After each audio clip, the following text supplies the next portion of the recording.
Pemirsa, kasus positif COVID-19 di Jakarta bertambah lebih dari 400 orang. Jumlah itu adalah yang tertinggi sejak corona melanda Jakarta.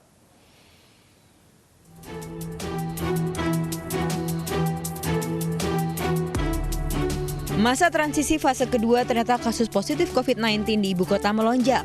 Pekan kedua bulan Juli, angka positivity rate DKI Jakarta melonjak 2 kali lipat.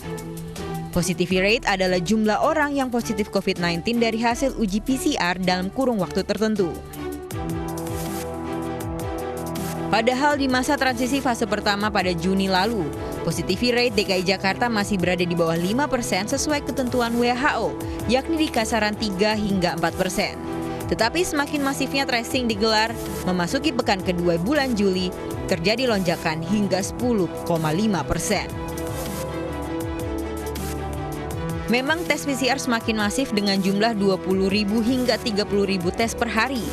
Tetapi Gubernur DKI Jakarta mengatakan meningkatnya kasus positif di ibu kota ternyata didominasi orang tanpa gejala atau OTG hingga 66%. Anies pun mengingatkan jangan sampai kasus ini membuat ibu kota kembali ke masa PSBB awal.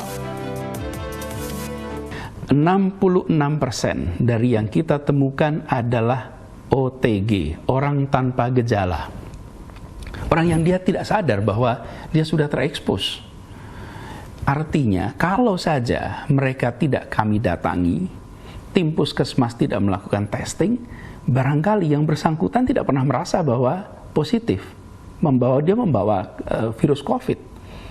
Inilah sebabnya mengapa kita harus ekstra hati-hati. Berbeda kalau yang positif kita temukan adalah yang sakit, yang datang ke rumah sakit, datang ke puskesmas, tidak.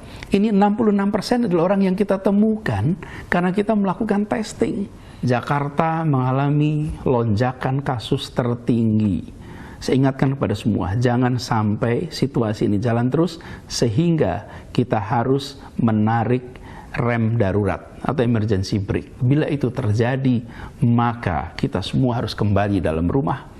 Kegiatan perekonomian terhenti, kegiatan keagamaan terhenti, kegiatan sosial terhenti. Kita semua yang akan merasakan kerepotannya bila situasi ini berjalan terus.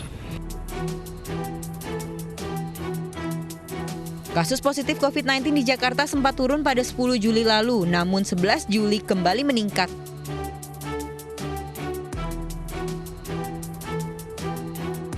Pemprov pun bergerak untuk melakukan tes COVID-19 dengan tracing. Selain itu, pihaknya juga mengawasi pergerakan massa di tempat umum seperti transportasi umum dan pasar tradisional karena ruang gerak yang sempit dan dipenuhi masyarakat. Aktivitas di ruang publik pun dibatasi seperti hari bebas kendaraan bermotor atau Car Free Day yang awalnya 32 titik di 5 wilayah DKI Jakarta kini menjadi 30 titik. Karena pengurangan 2 wilayah yang berstatus zona merah di Jalan Amir Hamzah, Jakarta Pusat dan Jalan Kelapa Hibrida, Jakarta Utara. Tim Liputan iNews melaporkan.